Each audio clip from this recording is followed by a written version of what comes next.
તો આજે હું લોકરક્ષકના અભ્યાસક્રમ વિશે ઉમેદવારોને માર્ગદર્શન આપીશ. તો લોકરક્ષકની અંદર બે પાર્ટની અંદર આપણું એક પેપર લેવાનું છે પરીક્ષાનું. 200 ગુણ છે, MCQ ટાઈપનું છે, એટલે કે 200 હેતુલક્ષી પ્રશ્નો પૂછવામાં આવશે અને 3 કલાકનું પેપર છે.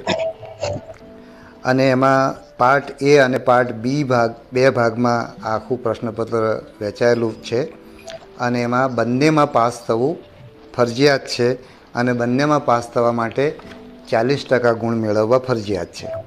હવે આપણે પાર્ટ એની વાત કરીએ.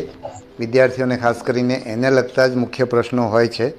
પાર્ટ એમાં 80 માર્ક્સ છે, 80 ગુણ છે અને 80 પ્રશ્નો એમાં પૂછાશે અને બંનેમાં હેતુલક્ષી પરીક્ષા છે અને બંનેની અંદર ખોટા પ્રશ્ન માટે માર્ક્સ કપાવવાના છે. 0.25 માર્ક્સ એની અંદર કપાવવાના છે, એટલે કે નેગેટિવ માર્કિંગ છે.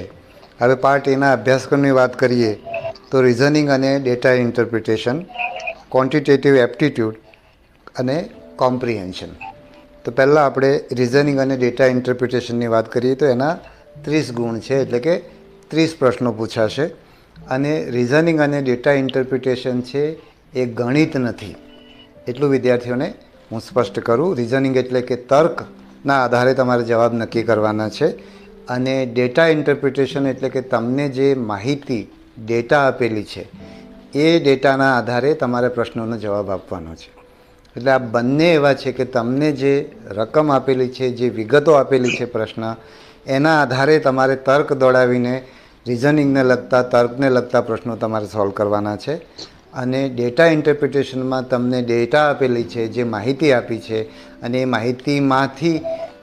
માહિતીના આધારે જે પ્રશ્ન પૂછવામાં આવશે એ પ્રશ્નનો જવાબ આપવાનો છે. એટલે આ બંને ગણિતને લગતા નથી, પરંતુ તમને રકમ સમજતા આવડવી જોઈએ, તમારું મગજ એટલું એલર્ટ હોવું જોઈએ. આપણે ગામડામાં પહેલાં પલાખા પૂછતા હતા, બરાબર? તો એ પલાખા જો તમને યાદ હોય અથવા ના હોય તો તમારા વડીલોને પૂછજો. તો એ રીતે તમારે માહિતીને સમજવાની છે અને એ સમજીને એના આધારે તમારે જવાબ આપવાનો છે. એની અંદર ગણિત હોય તો પણ કેવું હોય કે સામાન્ય ગણિત હોય, સરવાળો બાદબાકી કરવાનું હોય કે એવું હોઈ શકે, બરાબર છે? હવે એના પછીનું જે 30 પ્રશ્નો છે એ ક્વોન્ટિટેટિવ એપ્ટિટ્યૂડ છે, એટલે કે ગાણિતિક ક્ષમતા, બરાબર? એટલે એની અંદર તમારું ગણિત આવી શકે, બરાબર છે? તો એની અંદર પણ આપણે આ જે ત્રણેય જે છે રિઝનિંગ, ડેટા ઇન્ટરપ્રિટેશન અને ક્વોન્ટિટેટિવ એપ્ટિટ્યૂડ, એમાં આપણે અગાઉ પણ મેં કહ્યું હતું કે ગયા વર્ષે આપણે જ્યારે પરીક્ષા લીધી ત્યારે પણ મેં કહેલું કે આપણે 12મા ધોરણના વિદ્યાર્થીને ધ્યાનમાં રાખીને એ પ્રશ્નો પૂછવામાં આવશે. એટલે તમે 12મા સુધી જે કંઈ ભણ્યા છો એના આધારે તમારી જે ગાણિતિક આવડત વિકસી છે, તર્ક તમારી અંદર વિકસ્યું છે, તમને કંઈ પણ માહિતી આપણે રોજિંદા જીવનની અંદર માહિતી આવતી જ હોય છે, તો એ માહિતીને આપણે એનું અર્થઘટન કરીને આપણે જવાબ આપવાની ક્ષમતા તમારે કેળવવાની છે.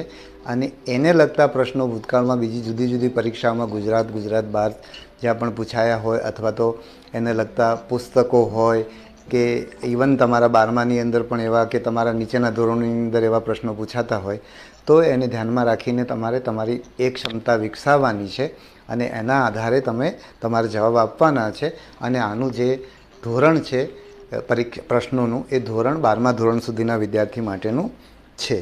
હવે ત્રીજું જે છે કોમ્પ્રિહેન્શન ઇન ગુજરાતી લેંગ્વેજ, એટલે કોમ્પ્રિહેન્શન એટલે કે સમજવું, બરાબર છે? એટલે ગુજરાતી વ્યાકરણનો અભ્યાસક્રમમાં સમાવેશ નથી, પણ કોમ્પ્રિહેન્શનનો છે, એટલે ફકરા પરથી પ્રશ્નોના જવાબ આપવાના છે. એટલે એક ફકરો આપેલો હોય અને એના આધારે એ ફકરાને તમારે સમજવો પડે અને એના આધારે તમને જે પ્રશ્ન પૂછ્યા હોય, એટલે કે એમાં તમારા 4 વિકલ્પો જે આપેલા હોય એ વિકલ્પમાંથી તમારે યોગ્ય વિષય પસંદ કરવાનો છે. એટલે ફરીવાર કહું છું કે ગુજરાતી વ્યાકરણ નથી. ઘણીવાર વિદ્યાર્થી પૂછતા હોય કે અમારે વ્યાકરણ માટે શું વાંચવું, તો લોકરક્ષકની પરીક્ષાની અંદર ગુજરાતી વ્યાકરણ નથી.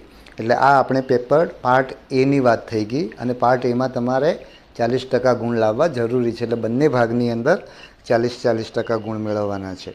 હવે પાર્ટ બીની વાત કરીએ તો 120 ગુણ છે, એટલે કે 120 હેતુલક્ષી પ્રશ્નો તમારે